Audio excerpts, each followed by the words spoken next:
España. ¿Ha logrado la economía española torear la crisis y darle la última estocada? Lo analizamos. Y para eso nos vamos a conectar con el economista y autor del libro La economía no da la felicidad, pero ayuda a conseguirla, José Carlos Díez, que está en nuestros estudios desde Buenos Aires. José Carlos, es un gusto tenerte en el programa. Ok, ¿por qué quise traer esta conversación? Porque hemos hablado mucho de Grecia y no hemos enfocado tanto en lo que está pasando en la crisis griega, pero no le hemos puesto atención a lo que está pasando en España. Y te voy a dar unos números y yo quiero que tú me ayudes a entender si ya se ha capeado, ya se ha toreado la economía española y ha salido de la crisis o no. Mira, tengo que había una recesión 2008-2013, double dip recession, fue doble. El employment ha bajado de 26 a 22, sí, sigue alto, pero ha bajado. El crecimiento del Producto Interno Bruto en el primer cuarto fue de 0,9%, en el segundo fue de un 1%. Si se anualiza, dicen los analistas, estarías hablando de un 3,8% en el año. No está mal, no está creciendo como el 8%, pero ya no estamos hablando de negativo. Muchos argumentan que tiene que ver con las reformas que hizo Rajoy. Entonces, ¿cuáles fueron las reformas? Unos cambios a las leyes laborales, bajó la tasa corporativa. Yo te pregunto, ¿está España ya toreó la crisis económica? Y segundo, ¿se le puede adjudicar a las reformas que trajo Rajoy? Bueno, estamos saliendo de la recesión. En los 2 últimos años el Banco Central Europeo ha cambiado su política monetaria, igual que la Reserva Federal, y ha empezado a comprar deuda pública, y eso ha bajado significativamente las primas de riesgo, ha estabilizado la caída del crédito que había en España, que era muy intensa, y por otro lado en Bruselas nos han dado más tiempo para hacer el ajuste fiscal, y eso ha suavizado la austeridad extrema que tuvimos en 2012, y luego hemos tenido la bajada del precio del petróleo, que para un país importador neto como España pues es una bajada y un abaratamiento del precio muy importante, y eso ha permitido, pues como has descrito, empezar otra vez a crecer, a crear empleo. Pero España todavía, como tú mismo has dicho, no ha salido de la crisis. Tenemos una tasa de paro todavía muy elevada, sobre todo de paro juvenil, de cerca del 50%, y muy importante, esto es una crisis de deuda. El nivel de deuda pública está en el 100%, el déficit público está en el 6%, por lo tanto estamos menos mal que hace un año, pero no estamos bien todavía. Hay una cosa, por ejemplo, estaba viendo otro dato, que el Doing Business, otra de los argumentos que dicen que ha sido positivo en la economía española, que por ejemplo tú ves el Doing Business, cómo hacer negocio, que es este reporte que saca el Banco Mundial, y en el 2011 el hacer negocio en España estaba en la posición número 54, ahora ha bajado a la 33 en el 2014. Algunos argumentan que son las mismas reformas de Rajoy, de que ha buscado, la administración de Rajoy, que ha buscado hacer que sea más fácil hacer negocios en España.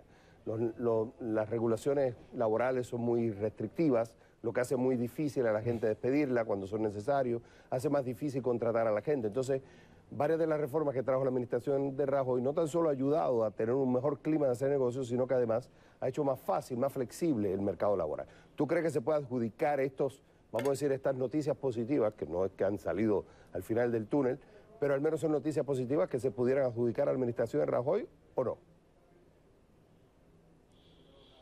No, yo creo que no quiero decir que las reformas hayan ido mal, pero no son la causa de la salida de recesión. Yo creo que es más importante el cambio de política monetaria o de política fiscal. En la reforma laboral, el principal objetivo era, cuando se hizo la reforma laboral, acabar con un sistema en España muy segmentado, muy dual. Hay trabajadores muy protegidos, con unos costes de despido muy elevados, y otros trabajadores temporales con costes de despido muy bajos, y eso hace que el mercado sea muy ineficiente. Eso no ha cambiado nada. De hecho, el Fondo Monetario acaba de hacer sus recomendaciones para España del 2015 y vuelve a pedir otra reforma laboral. Yo creo que con ese mercado laboral España ha sido el país del euro que más empleo ha creado en los últimos 10 años, junto con Alemania. A pesar de la destrucción y de una tasa de paro tan alta, España ha aumentado el empleo en los últimos 15 años un 60%. Y lo que pasa es que a España llegó un fuerte boom de población y de inmigración, mucha de América Latina, y eso aumentó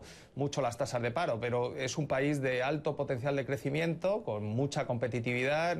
Vosotros aquí veis muchas empresas españolas muy competitivas en América Latina. El problema que tuvimos los españoles es que nos sobreendeudamos, que montamos una burbuja inmobiliaria, tuvimos una crisis bancaria, y ahora estamos en ese proceso de digestión.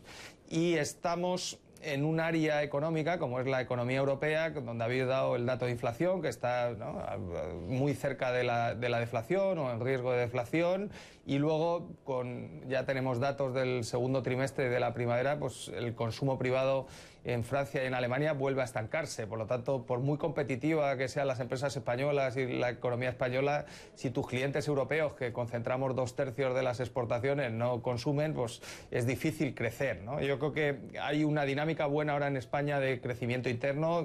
El consumo ha caído mucho y está empezando a rebotar desde muy abajo, pero la dinámica exterior, tanto fuera de Europa como dentro de Europa y de exportaciones, hace que sigamos siendo prudentes. Yo creo que hay un exceso de euforia en el caso español y en general en Europa.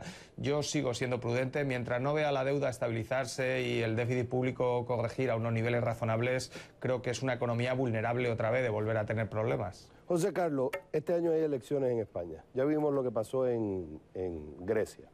Y sabemos el movimiento Podemos, que ha ido cogiendo mucho auge en el país. Algunos analistas han dicho que le preocupa, más que todo inversionistas, le preocupa que Podemos suba al poder. En un momento donde España, es cierto, no ha salido completamente del problema económico, pero está dando pasos firmes y poco a poco ha ido saliendo. Incluso ha sido un resultado mucho más positivo de lo que se ha visto en Grecia, y los dos tienen la misma moneda. El caso de Podemos, ¿te preocupa? ¿Sería necesario para la economía española que un poder político como este tome el poder y traiga sus ideas económicas? ¿O no sería prudente en estos momentos que llegara al poder Podemos? Podemos tuvo una posición muy fuerte a principio de año. En enero, antes de que se produjeran las elecciones griegas y el cambio de poder en Grecia, en intención directa de voto, sin cocina en las encuestas, Podemos fue la primera fuerza política en España. Llegó a tener un 20% de los votos directamente en encuesta. En este momento ha perdido la mitad de esos apoyos de votantes. Además tiene un voto muy concentrado en ciudades urbanas, en Madrid y en Barcelona. En términos del sistema electoral español, haciendo extrapolación de los últimos resultados de las elecciones municipales a unas generales, con el riesgo que eso lleva, las encuestas y los sociólogos le están dando a Podemos unos 30 escaños en un Parlamento de 350. Por lo tanto, bueno, España no va a ser Grecia, ni Podemos va a ser Syriza, ni es un partido de gobierno. Sí puede entrar en las posibilidades de acuerdos postelectorales para formar gobierno, pero nunca como una posición dominante. Yo creo que es una buena noticia para la economía española. El programa económico de Podemos era similar al de Syriza en Grecia y se ha demostrado que era inviable y ha fracasado y ha llevado a un corralito y a una situación en Grecia peor que la que había, que ya era complicada. Por lo tanto, creo que es una buena noticia para la economía española que la sociedad española apueste por propuestas económicas más razonables para salir de la crisis económica. José Carlos Díez, desde nuestro estudio en Buenos Aires, fue un gusto haberte tenido en el programa, ¿eh? Igualmente, un placer para mí.